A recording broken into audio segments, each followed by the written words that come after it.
안녕하세요. 저는 오늘 토크쇼 진행을 맡은 커네기드 대표 홍수연입니다. 외식 한 번이 쉽지 않은 요즘인데요.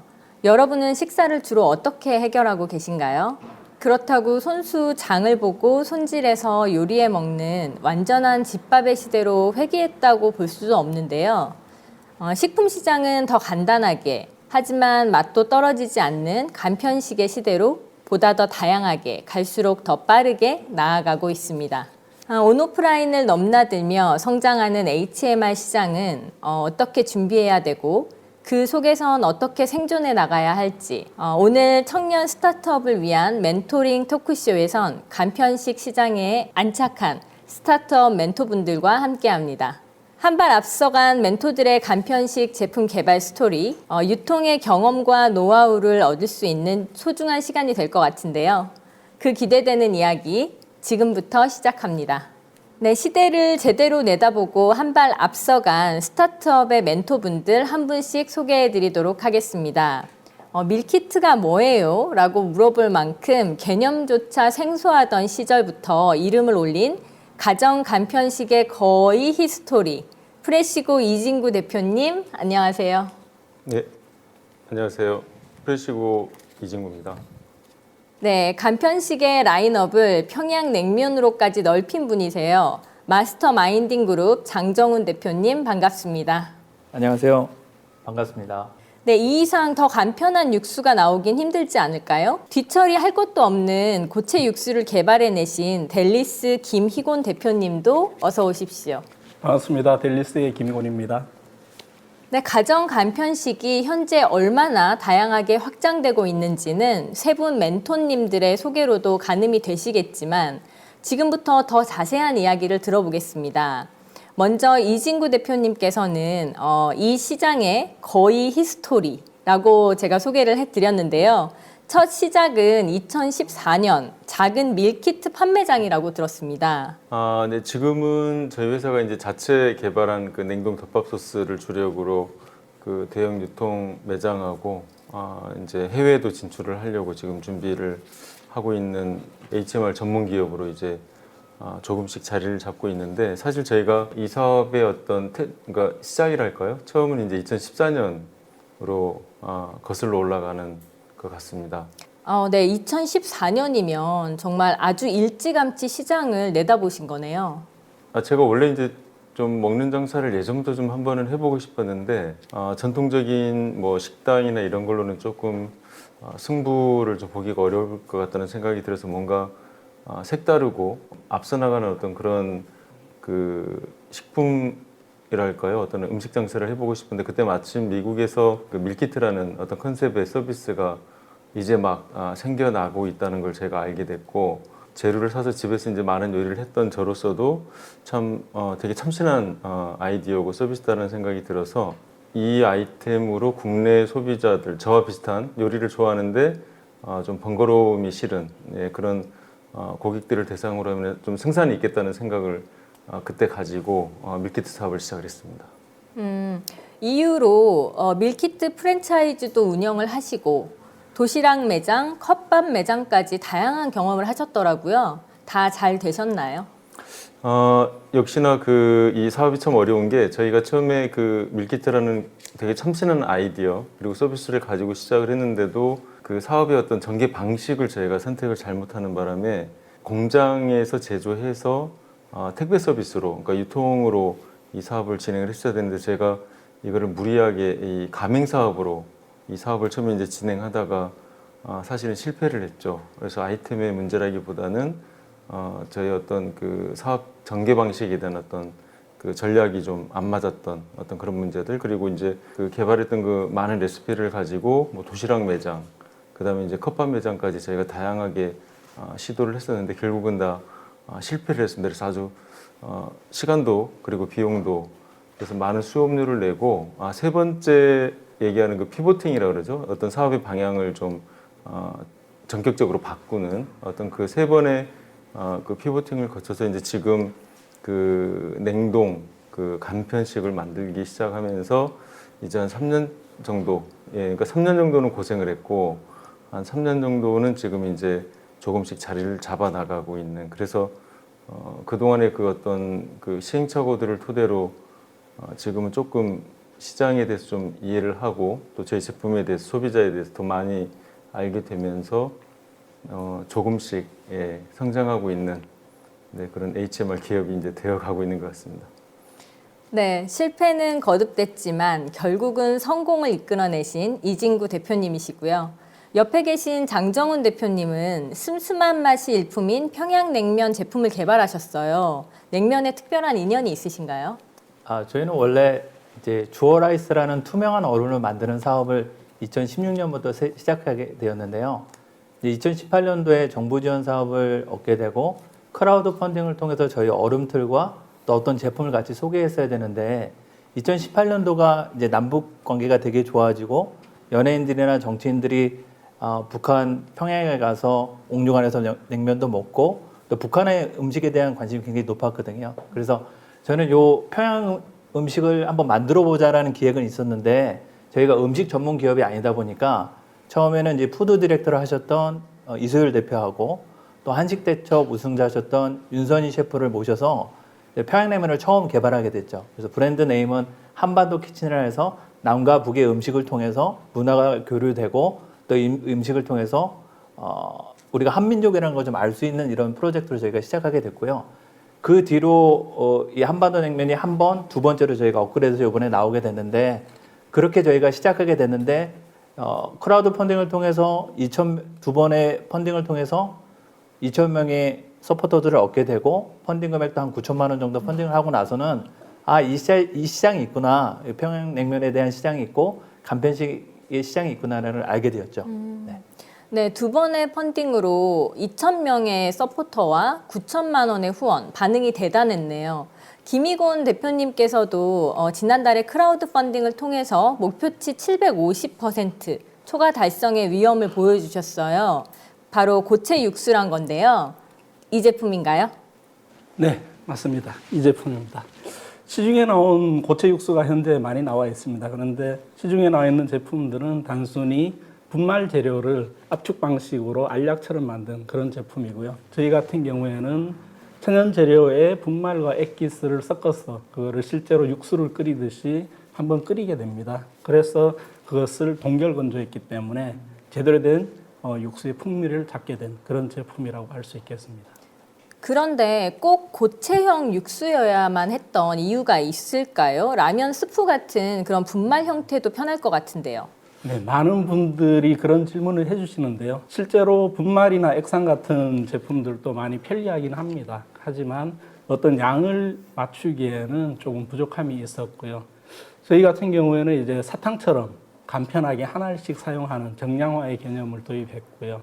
한 알씩 넣음으로 해서 간편하게 누구라도 사용할 수 있는 그런 제품이 될 거고요. 그리고 어떤 형태를 가짐으로 해서 시각적으로도 완성도를 높였습니다. 그리고 이제 동결 건조를 하면서 이 제품이 풍미를 더 가지게 됐고요. 그리고 동결 건조의 장점 중에 하나가 원하는 틀의 모양을 만들면은 그 모양대로 제품이 나오게 됩니다. 그래서 뭔가 좀 더 독특한 아이템으로 성장할 수 있었던 것 같습니다.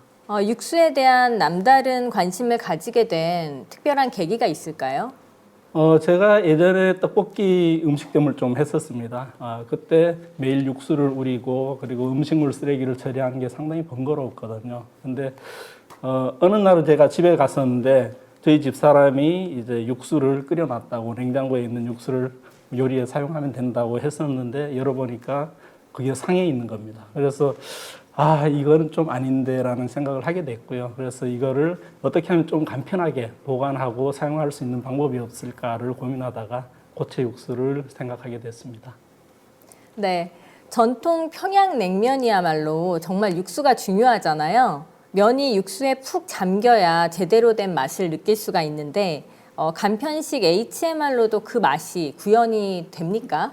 네, 구현이 됩니다. 저희 한반도 냉면이 나오기 전에 시중에 나왔던 평양냉면 시장은 대부분 동치미 육수를 베이스로 한 냉면이었습니다. 그리고 어떤 한 끼 식사라기보다는 양도 한 150g에서 250g의 간식 종류로 많이 나왔죠. 근데 저희는 처음에 출시할 때부터 그렇게 간단하게 먹는 간식 종류가 아니라 또 식당이나 음식 중에서 먹는 정도의 퀄리티의 평양냉면을 만들고 싶었습니다. 그래서 육수도 한 400g, 또 면도 한 200g으로 저희가 구성을 했고, 앞에서 말씀드렸듯이 저희는 식품 전문 업체가 아니니까 이것을 만들 업체를 많이 이렇게 저희가 섭외하게 됐는데, 처음에는 메밀 80%에 또 저희가 원하는 육수의 이런 퀄리티를 여러분에게 요청했을 때 대부분 생산업자들이 어렵다, 안 하시겠다 해서 저희가 한 30개 업체를 컨택했는데도 대부분 어렵다 하셨거든요. 저희가 그 과정을 통해서 얻은 결과는 이 간편식 시장이 일단 가격으로 제품을 구성하고 팔릴 만한 제품을 만들고 있다는 걸 알게 되었어요. 그래서 사실은 저희가 상품 같은 경우는 뭐 가격도 중요하고 퀄리티도 중요하지만 이건 저희가 입으로 들어서 몸으로 이렇게 흡수되는 음식이잖아요. 그래서 저희는 아예 처음 기획부터 퀄리티를 정해놓고 가격을 거기다 맞추자라는 방식으로 이제 생산하게 됐거든요. 그래서 저희는 다행히도 그 많은 곳을 두드리고 저희가 남북한의 음식을 통해서 교류하고자 하는 여러 가지 의견을 드렸을 때 서울 제면의 양재혁 사장님을 드디어 만나게 됐고, 이분은 47년 동안 냉면만 만드신 분이거든요. 그래서 그분에게 저희가 원하는 제품을 이야기 드리고 같이 이제 개발을 했죠. 그래서 2개월 동안 매주 내려가서 제품 테스트하고 4-5번 왔다 갔다 하면서 여러 가지 어려움이 있었는데 중간에 포기하고도 싶었고, 왜냐면 메밀이 89%가 되면 이게 잘 뭉쳐지지가 않고 면이 나오기 쉽지 않아요. 그런데도 결국은 저희가 나중에 면과 육수가 하나로 돼서 이렇게 맛을 봤을 때 이 정도면 좀 내놔도 부끄럽지 않겠다. 많은 분들이 평양냉면이라고 이름 붙이겠다, 이렇게 저희가 제품이 나오게 되었습니다. 네. 47년 냉면 장인까지 합류해서 만든 냉면이군요. 사실 좋은 아이디어가 있어도 그 아이템을 제품화하는 과정에서 부딪히는 문제들이 한두 가지가 아니죠. 두 분은 어떠셨나요?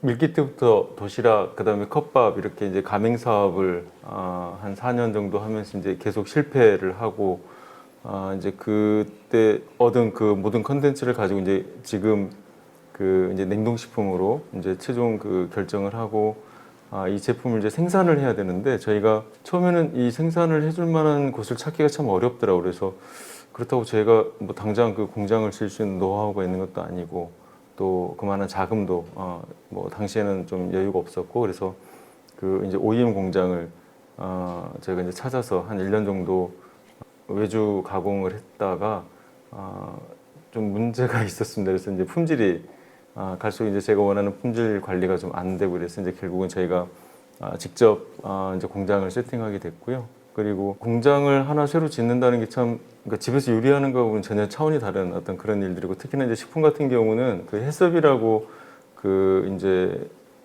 그 식품 공장의 어떤 그 제조 시설에 대한 어떤 그 기본적인 룰들이 있거든요. 이제 그런 것들 다 이제 준수하면서 위생이라든지 뭐 여러 가지 뭐 유해 관리라든지 그런 부분들을 다 준수하면서 이제 이 공장을 세팅해야 되는 거까지 다 하다 보니 정말 좀 많은 어려움이 있었습니다. 근데 이제 운이 좋게 주변에 이제 그동안 저희가 만나왔던 많은 분들 통해서 자문을 많이 구하고, 또 그 인증원, 그러니까 해썹 그 인증을 해주는 이제 식품안전 인증원에 또 제가 살았죠. 거기 가서 그 담당 팀장님하고 나중에는 뭐 진짜 같은 회사 직원처럼 이렇게 친해질 정도로 모르는 거 있을 때마다 항상 이제 가서 물어보고 자문을 구하고 하면서 이제 제가 원활하게 이제 공장까지도 이제 제가 좀 나름 좀 전문가가 되는 그런 상황이 됐네요.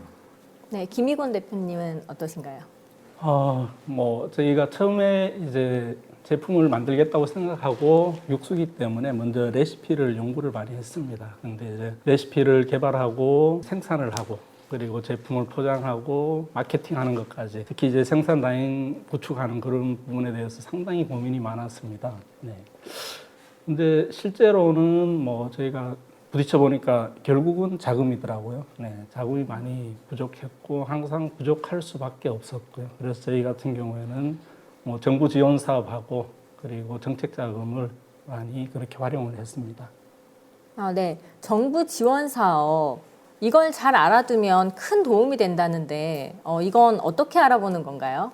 저 같은 경우는 그 기업마당이라는 그 앱이 있습니다. 물론 웹사이트도 있고요. 근데 그 기업마당에 한 일주일에 한 번 정도는 항상 들어갑니다. 그래서 마치 그 뭐 저희가 하루 세끼 밥 먹듯이 한 일주일에 한 번 정도는 그 사이트에 들어가서 또 우리 현재 우리가 하고 있는 그 사업에 맞는 또 적당한 그 정부 지원 사업에 어떤 것들이 있는지 늘 찾아보고 또 이제 지원하고 그래서 저희가 뭐 첫해 제가 3년 전에 이제 처음 그 지원 사업을 받았을 때는 한 건의 지원 사업을 받았고 그때 금액이 한 3천만 원 정도 받았는데 지금 이제 햇소로 3년 차 된 올해는 최근에도 지금 하나의 또 지원 사업을 받았는데 그 전체 수를 보니까 한 10건이 넘더라고요. 예, 그리고 이제 전체 금액이 지금 한 거의 한 10억 정도 받았더라고요. 그러니까 저도 이제 그 정도인 줄은 몰랐는데 나중에 쭉 계산을 해보니까 어느새 그렇게 되어 있고 그래서 참 이번에 또 새로 이제 좀 그 이제 제2공장 지금 1공장이 이제 지금 생산 그 캐파가 이제 다 차서 지금 이제 두 번째 공장을 짓고 있는데 물론 이제 좀 사이즈를 좀 많이 키워서 좀 재무적으로 상당히 좀 어려움이 있는데 그 중에 또 제가 이번에 그 지원 그 시설 관련된 또 지원금을 또 받아서 좀 큰 도움을 좀 받고 있을 정도로 특히나 이게 시작 단계에 있을 때 그 누구나 쌈짓돈으로 다 이 일을 시작을 하잖아요. 근데 이제 이게 모아둔 돈이 많지 않은 이상은 항상 어렵기 마련이고 이제 그럴 때 이 정부에서 그 좋은 정책들이 되게 많습니다. 그래서 그것들을 좀 잘 살펴보면은 의외로 큰 돈 들이지 않고 자기의 어떤 아이디어를 한 번쯤 현실화할 수 있는 그런 기회들이 있기 때문에 근데 그 기업마당이라는 사이트가 사실은 우리나라의 그 각종 정부 부처들, 그러니까 다양한 그 정부 부처들에서 또 유관기업에서 지금 정부 지원 사업을 매일, 매월 뭐 이렇게 또는 매년 이렇게 이제 그 계속 내놓고 있어요. 마치 신상품 내듯이 정말 많은 그 정부 지원 사업들이 쏟아져 나오는데 거의 그 기업마당은 전체 그 모든 우리나라의 그 지원 사업을 다 모아놓은 종합 선물 세트 같은 곳이거든요. 그래서 그 사이트 하나만 잘 좀 살펴보셔도 그 정부에서 지금 어떤 쪽에 좀 집중하고 있는지 또 어떤 부분이 지금 현재 우리나라 그러니까 이게 뭐 지원금도 있는데 사실 이제 그 각각의 그 정부 지원 사업들을 쭉 살펴보면은 오히려 그 전체적인 경제 방향 흐름도 좀 약간 파악할 수 있는 그런 어떤 부가적인 그런 기회도 있는 것 같고 사업을 시작하신다고 하면은 저는 무조건 권하는 게 정부 지원 사업을 꼭 받아서 그리고 어떤 사업이든 제가 보기에는 그 맞는 지원 사업이 꼭 있더라고요. 그래서 잘 찾아서 지원해서 좀 더 좋은 내 돈으로 만들 때보다도 지원금을 받으면 좀 더 여유가 있기 때문에 좀 더 좋은 제품을 만들 수 있는 어떤 그런 기회를 가질 수 있을 것을 좀 추천해 드리는 바입니다. 네, 기업마당 앱 꼭 기억해 놓겠습니다. 네, 말씀을 들어보니까 우여곡절도 좀 있으셨겠다 싶어요. 창업하면 데스밸리라고 죽음의 고비가 꼭 한 번은 찾아온다고 하잖아요. 그런 경험도 하신 적이 있으신가요? 예전에 그 동아일보에서 취재를 한번 오셨을 때 그때 잠깐 얘기 드렸는데 이건 정말 저만의 비밀로 가지고 있으려고 했는데 실은 그 제가 9평짜리 매장에서 시작을 했거든요. 그래서 이제 그 판교 그 동판교에 있는 그 9평짜리 매장에서 이제 2명이서 이 사업을 처음에 시작을 했는데 그때 저녁 한 10시, 11시쯤 되면은 그 매장 문을 닫고 그 매장에서 혼자서 정말 많이 울었어요. 너무 힘들어가지고. 근데 뭐 누가 시켜서 하는 일도 아니고, 또 뭐 위에서 무슨 뭐 직장 상사가 뭐 이렇게 갑질하는 것도 아닌데, 정말 그때는 너무 힘들어서 좀 뭔가 그냥 그냥 북받쳐 오를 때가 많았었죠. 그래서 제 기억에 한 3번 정도는 이제 사업을 그만해야 되나, 그런 정말 진지하게 그래서 그런 고비들이 있었던 것 같은데.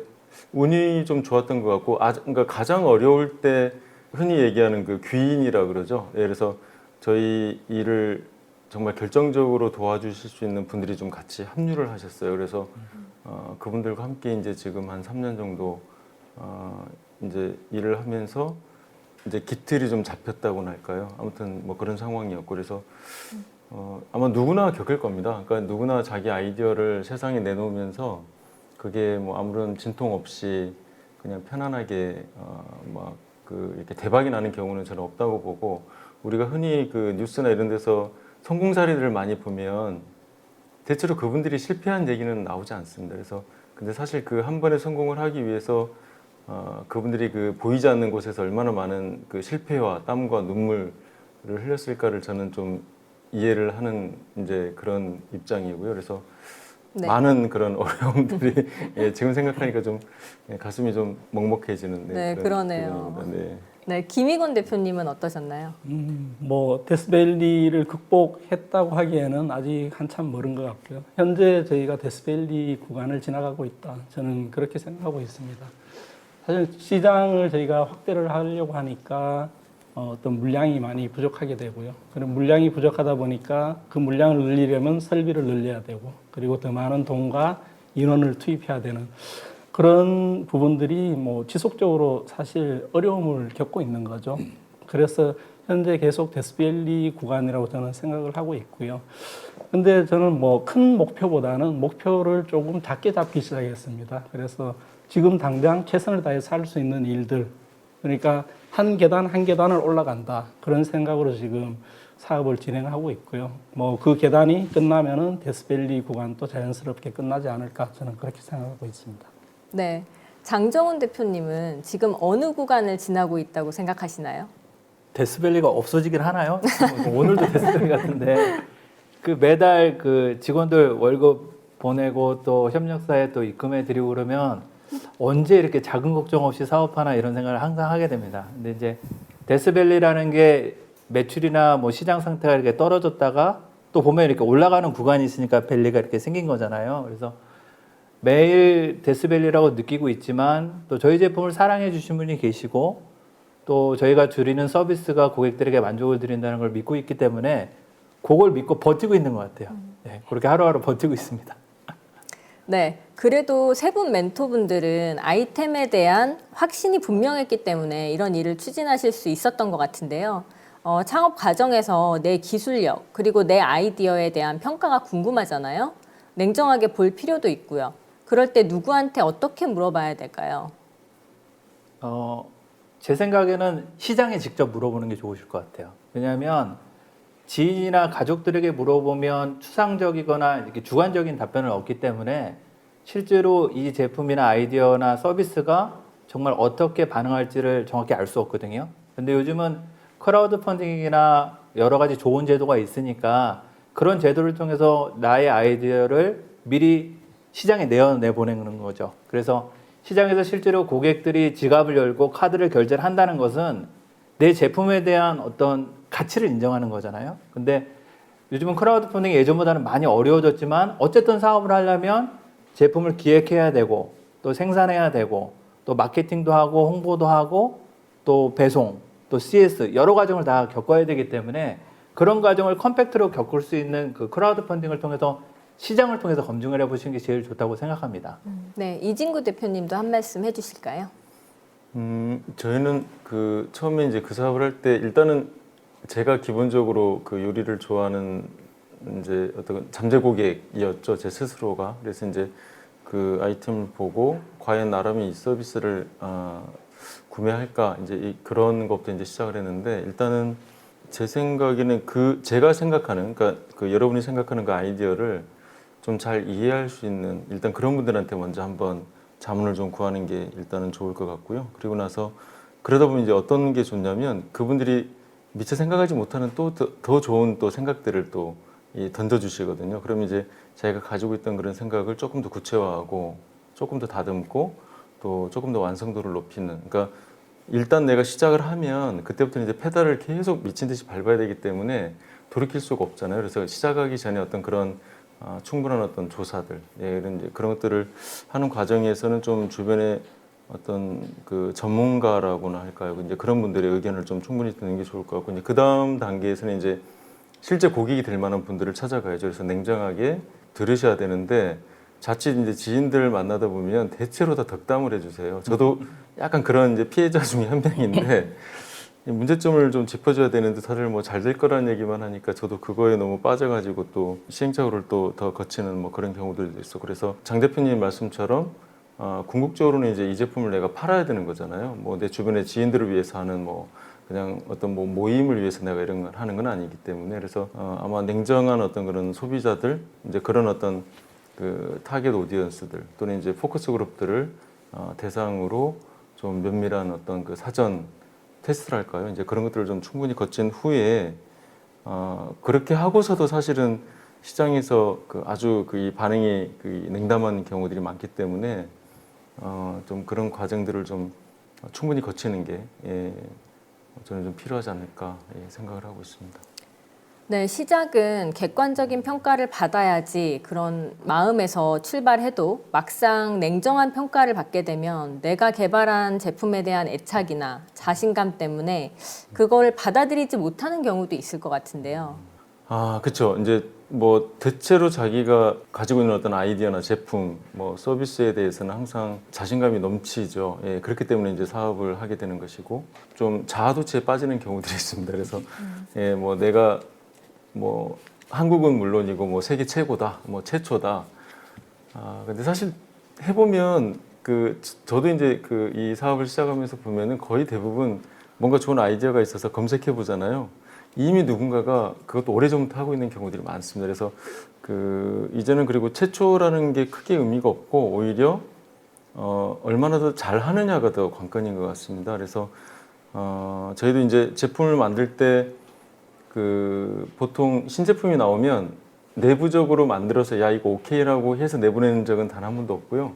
보통 이제 내부적으로 뭐 오케이가 됐기 때문에 이제 그 신제품을 만들었겠지만 이제 그 제품을 보통 저희 이제 현재 유통하고 있는 거래처들 그런 쪽에 이제 한 최하 3번 정도 제가 제품을 보냅니다. 그래서 3번 정도의 그 맛이나 또는 어떤 식감 또는 뭐 양 이런 것들이 이제 다 그 관능 테스트를 거치고 그들의 어떤 피드백들을 많이 받아서 그 다음에 이제 이 제품을 출시하는 지금 과정을 거치고 있는데 그 과정에서 참 되게 재밌습니다. 이 피드백들이 정말 냉정하고 아주 저희 시제품이 막 쓰레기통에 들어가 있는 사진도 보내주시거든요. 그러니까 뭐 도대체 이런 걸 누구에게 팔라는 거냐, 막 이런 피드백도 있고. 그러니까 이제 오히려 근데 그런 부분들이 이제 더 좀 저에게 좀 필요한 것 같고, 그리고 이제 또 한 가지 얘기 드릴 거는 내부적으로 되게 만족한 제품이 절대 시장에서 똑같은 만족감을 줄 거라고 생각하시는 큰 오산이다라는 부분. 그래서 저희가 아무튼 처음에 이제 그런 착오를 거쳤죠. 그러니까 그런 어떤 시행착오를 거쳤고 저희가 내부적으로 되게 만족도 높은 제품을 그냥 출시를 했었다가 정말 요즘 뭐 쉬운 말로 이제 폭망한 케이스들이 몇 번 있어가지고 결국 판단은 소비자가 하는 거다. 그리고 이제 소비자는 결코 내부자가 아니다. 그래서 좀 그런 어떤 충분한 검증들을 거치는 게 꼭 필요한 것 같습니다. 네, 김희건 대표님은 주로 누구에게 많이 물어보셨나요?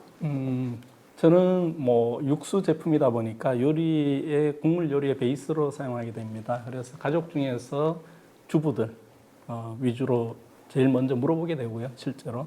그리고 그분들이 앞에 두 대표님 말씀하셨다시피 긍정적인 평가를 많이 해주세요, 사실은. 그래서 저희 같은 경우에는 블라인드 테스트를 진행을 했습니다. 그래서 타사 제품들과 섞은 상태로, 그리고 어떤 제품이 어떤 건지는 보여주지 않은 그런 상태로 진행을 했었고요. 근데 가족들은 어떤 전문성은 떨어지기 때문에 실제로 전문가들한테 어떤 조언을 듣기 위해서는 뭐 먹거리 창업센터나 아니면은 농업기술실용화재단 이런 쪽의 기관의 도움을 받아서 전문 멘토를 소개를 받습니다. 그래서 그분을 통해서 이제 실제로 멘토링을 진행하게 되고요. 전문성을 좀 더 확보하게 되겠습니다. 그리고 제가 청년창업사관학교에 졸업을 하면서 같은 시기에 같은 고민을 하는 대표들이 많았습니다. 그래서 그분들한테 제 고민을 이야기하고 실제로 그분들은 같은 사업을 하시기 때문에 나름 어떤 객관적인 어떤 눈을 가지고 말씀을 해주시니까 뭐 다양한 의견을 많이 그렇게 청취를 하고 있습니다. 창업을 하고 난 뒤에 비로소 알게 된 노하우라든지 그런 것들이 좀 있을까요? 저 같은 경우에는 이제 올해가 이제 5년차 사업이거든요. 2016년부터 일을 했는데 처음에는 이제 제품, 뭐 판매, 광고, 마케팅 여러 가지로 좀 분주했던 것 같아요. 그런데 이제 시간이 지날수록 저희 제품을 구매해 주시고 또 저희 제품을 평해 주시는 그 고객들이 소중한 거를 점점 더 알게 되더라고요. 그래서 지금은 하루하루 제 앞에 리뷰를 써주시는 고객들, 또 저와 통화하는 고객들, 또 저 만나보는 분들이 가장 큰 고객이라고 생각하고 있거든요. 사실은 저희는 대기업도 아니고 또 식품 분야에 오래되지 않은 뭐 2년밖에 업력이 안 되는데도 평양냉면 부분에서는 네이버, 쿠팡 이런 데서 다 1위를 저희가 차지하고 있는 이유는 그 고객분들이 저희 제품을 먹어주시고 또 맛있다, 잘 만들었다라고 이런 리뷰들을 계속 써주시기 때문에 그렇거든요. 그런 리뷰들이 하루하루 쌓여가고 그게 이제 2년차가 됐잖아요. 그러니까 사실은 저희가 베트남으로 저희 평양냉면을 이제 수출하게 되는데 그분도 평양냉면 간편식을 찾다가 저희 리뷰들을 보고 저희를 컨택하시게 되고 또 저희 제품이 수출까지 연결된 거거든요. 이제 그런 걸 보면 결국은 좀 지루하고 지속적인 일 같아도 그 고객과 소통하고 그분들이 가지신 경험들을 저희가 이해하고 그분들을 더욱 만족시키고 그분들이 저희 제품의 매니아가 될 수 있도록 하는 일이 가장 중요한 것을 깨닫게 됐고요. 그것들이 쌓여서 결국은 그 먼 곳에서도 저희 냉면을 수입하게 되지 않았을까 생각합니다. 네. 네. 2년간 쌓인 것들이 좋은 결과를 가져온 거네요. 김희곤 대표님이 말씀해 주실 수 있는 어떤 노하우 같은 게 있을까요? 뭐 고민이 많았습니다. 뭐 고체 육수를 한번 만들어 보자라는 아이디어를 확정하고 나니까 이제 이걸 어떻게 사업화를 할까 그런 고민들이 많았는데 참 막막하더라고요. 그래서 저희 같은 경우에는 이제 먼저 시제품을 한번 만들어 보자. 근데 저희는 어떤 장비나 이런 게 없기 때문에 어떤 정부 정책이나 기관의 도움을 받아서 시제품을 만들 수 있지 않을까 그런 생각을 하게 됐고요. 실제로 검색을 하다가 이제 농기평에서 진행하는 정부 지원 과제가 있었습니다. 그래서 거기에 시제품 제작을 하게 되는 뭐 거기 선정이 돼서 저희가 한국식품연구원하고 실제로 1년간 저희 제품을 이제 개발을 하게 되었고요. 뭐 그렇습니다. 이게 처음에는 조금 막막하긴 한데 뭔가 시작을 하면은 길이 열리기 시작한다. 이제 아무것도 하지 않으면은 실패도 없고 성공도 없겠죠. 근데 이제 최소한 자기가 시작을 한다면은 자기가 가진 아이디어에 대한 어떤 키워드라도 인터넷에서 검색을 해보고 그리고 그 아이디어에 대한 어떤 생각들을 조금씩 정리를 해나간다면은 뭐 사업화에 꼭 성공할 수 있지 않을까 그렇게 생각을 합니다. 네, 좋은 말씀 감사합니다. 이진구 대표님은 멘티에게 좀 권해주고 싶으신 것들이 있을까요? 저희가 그동안 사업을 하면서 이제 그 노하우라는 게 워낙 이제 그 다양한 사례들이 있고 그 상황들이 다 다르기 때문에 좀뭐 일반화해서 얘기 드리긴 좀 어려운데 일단은 저희 같은 경우는 그냥 저희 경험을 토대로 얘기를 드리면 일단 그 박람회는 좀 자주 나가는 게 좋았던 것 같아요. 그래서 뭔가 완성도가 좀 아직 그 부족하다거나 뭐 여러 가지 이유로 또는 뭐 이제 비용이 좀 부담스럽다거나 해서 박람회를 좀 그 미루는 경향들이 있는데 저는 오히려 초반에 좀 그냥 과감하게 박람회 나가서 나가보시면 이제 피드백이 뭐 긍정적인 거, 부정적인 거뿐만 아니고 생각지 못했던 그런 고객들을 만날 수가 있습니다. 그게 아마 가장 큰 어떤 그 매력이랄까요? 예, 이제 그런 것들이었던 것 같고 저희 같은 경우도 이제 처음에 그 이제 지금 하고 있는 그 냉동식품을 하게 된 계기가 사실은 그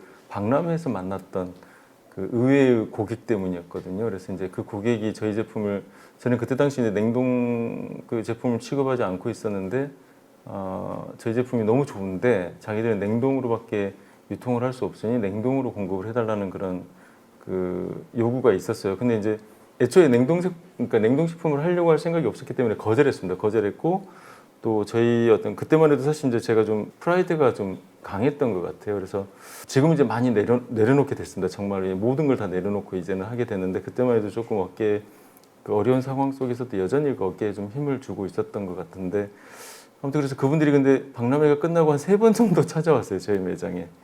예, 그때 저희 매장이 여전히 그때도 9평짜리였습니다. 근데 오셔가지고 이제 제품을 좀 주면 자기들이 좀 잘 팔 수 있을 것 같아서 그냥 정말 아무 그거 기대라기보다 정말 귀찮은데 너무 오니까 빨리 해줘서 보내자라는 생각으로 이제 그때 한 500개 정도를 만들어서 그냥 보냈어요. 보냈는데 그분들이 그걸 가져가고 일주일 만에 또 500개를 또 달라고 그러고 또 그 다음에 또 2,000개를 달라고 이런 식으로 이제 물량이 늘어나다 보니까 이제 저희가 그 시장을 알게 된 거죠. 그래서 이제 그런 어떤 그 좋은 기회들을 또 만날 수 있는 기회가 박람회에 있다. 예, 그래서 좀 재밌는 것 같고요. 그리고 이제 박람회 가면 또 우리 그것뿐만 아니고 이제 트렌드도 좀 공부할 수 있는 네, 그런 또 좋은 공간인 것 같고 네.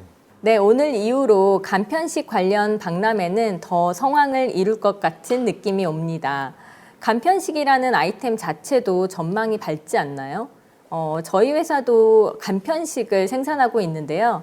저희는 우유가 필요 없이 물만 넣어서 언제 어디서나 간편하게 휴대하며 마시는 시리얼을 생산하고 있습니다. 사실 시리얼이라고 하면 157년 전에 개발이 됐거든요. 근데 157년이 지난 현재도 우리는 똑같은 방식의 시리얼을 먹고 있습니다. 그래서 저희는 전통적인 방식의 식품에 현대의 기술을 접목해서 보다 간편하지만 건강한 그런 제품을 생산을 하고 있는데요. 세 분 멘토분들은 이 간편식 시대가 어떻게 진화해 갈 것으로 전망하고 계신지 궁금합니다. 네, 김희곤 대표님. 제가 주변 사람들한테 농담조로 하는 이야기가 있습니다. 야, 알약 같은 거 하나만 딱 먹으면은 진짜 식사한 것 같은 그런 느낌이 드는 그런 알약 없을까? 그런 이야기를 종종 하곤 하는데요. 실제로 요즘 생활들이 너무 바쁩니다. 그래서 음식을 하거나 조리를 하는데 시간을 투자하는 그런 경우가 많이 줄어들고 있습니다. 그리고 이제 1인 가구들이 점점 늘어나고 있고요. 실제로 요리를 만들지 못하는 경우가 점점 많아지고 있는 것 같습니다. 그래서 저는 이 간편식 시장은 점점 확대되지 않을까 그렇게 생각을 하고 있습니다. 네, 2020 대한민국 식품대전 청년 스타트업을 위한 멘토링 토크쇼와 함께하고 계신데요. 저희가 박람회 공식 SNS를 통해서 멘토분들께 사전 질문을 받았는데요. 그 궁금증들도 하나씩 풀어가도록 하겠습니다. 첫 질문입니다. 처음 창업을 준비하실 때 시장 조사는 어떻게 하셨나요? 창업을 준비하시면서 전문적으로 도움을 받을 수 있었던 기관이나 프로그램이 있다면 추천해 주세요 하고 말씀하셨습니다. 장정훈 대표님이 말씀해 주시면 좋을 것 같은데요. 네, 저희는 사실 아까 말씀드렸다시피 2016년도에 이제 주어라이스라는 사업을 시작하게 됐고 그때 이제 시장을 조사할 때는 저희가 통계청의 자료를 봤을 때 편의점 커머룸이 2018년도에 연간 매출이 한 1,000억 정도 됐고요. 편의점에서 가장 많이 팔리는 제품이었습니다. 그래서 저희가 볼 때는 생수 시장처럼 이런 프리미엄 얼음 시장이 오겠구나 시장을 예측했지만 실제로 이런 특별한 얼음틀 또 투명한 얼음틀에 대한 시장은 아직 생소했거든요. 그래서 시장 조사는 그렇게 했지만 아직 나오지 않은 제품이었기 때문에 저희는 방향성만 그렇게 잡았고요. 실제로는 이제 아까 말씀드리는 시장을 통해서 시장의 제품을 내는 펀딩을 통해서 고객들이 얼마나 구매해 주는가 또 처음 사용하신 분들이 어떻게 반응한가를 저희는 밀접하게 본 것 같습니다. 그렇게 시장을 판단했습니다. 저희는. 네, 시장 조사 방법에 대해서 다양한 솔루션들을 주셨는데 다음 질문도 한번 볼게요. 식품 기업을 창업할 때 적합한 생산 공장을 찾으려면 어떻게 해야 될까요? 이런 문의입니다. 네, 김희곤 대표님 답변 주시겠습니까? 저 같은 경우는 지금 현재 양평에 공장과 본사를 가지고 있습니다. 그래서 처음에 공장을 시작할 때 저희는 양평군 이제 기업 지원 부서를 먼저 찾아갔습니다. 그래서 거기에서 전반적인 양평군의 공장을 어떻게 위치하면 좋을지 그런 정보를 얻었고요. 그리고 주변에서 좀 활발하게 움직이는 부동산들이 있습니다. 그래서 부동산에 저희 공장을 할 만한 어떤 위치가 있는지 그런 매물들을 좀 알아봤고 최종적으로는 지금 현재 있는 공장을 시작하게 되었습니다. 그리고 요즘은 뭐 지역의 그 산업단지라든가 농공들이 많기 때문에 그런 공단들이 있는 지역에서는 기업 지원 부서가 무조건 있습니다. 그래서 그런 부서들에 전화를 해보시면은 요즘 공무원님들 너무 친절하시거든요. 그래서 많은 정보를 얻으실 수 있고요. 저는 지금 현재 공장이 좀 작은데 실제로는 처음부터 조금 크게 하고 싶은 욕심은 있었지만 모든 스타트업들이 그렇게 하기는 힘들 거예요. 그래서 처음에 시작하시는 분들은 작게라도 자기 아이디어를 제품화하고 생산하고 포장하고 그리고 판매까지 연결되는 그런 전체적인 프로세스를 한번 경험해 보시기를 제가 권하고요. 뭐 그런 경험들에서 점점 노하우가 쌓이다 보면은 좀 더 큰 규모의 공장들도 원활하게 운영할 수 있는 그런 노하우가 충분히 쌓일 거라고 저는 생각하고 있습니다. 네, 말씀 감사합니다. 작게 시작해서 리스크를 최소화하는 것도 한 방법일 것 같습니다. 이진구 대표님도 사업을 키워나가시는 그런 과정에서 자체 공장을 마련하신 걸로 알고 있는데요.